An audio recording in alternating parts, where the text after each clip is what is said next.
Hello guys, welcome to our channel, and in this video I'm going to show you how to send money on PayPal for goods and services.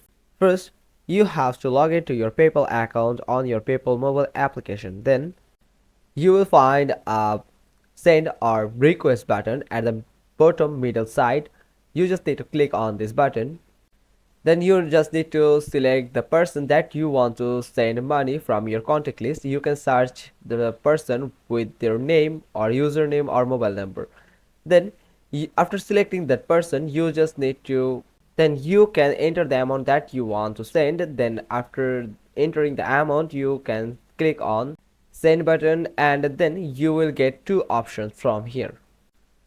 One is goods and service and another is friends and family. You just need to click on goods and service, then click on next button. Then PayPal will ask for a verification. You can verify yourself by entering the password that you have saved for your PayPal account. Also, they can ask you some security questions. Then confirm the transaction, and you can send money by this way for goods and services through PayPal.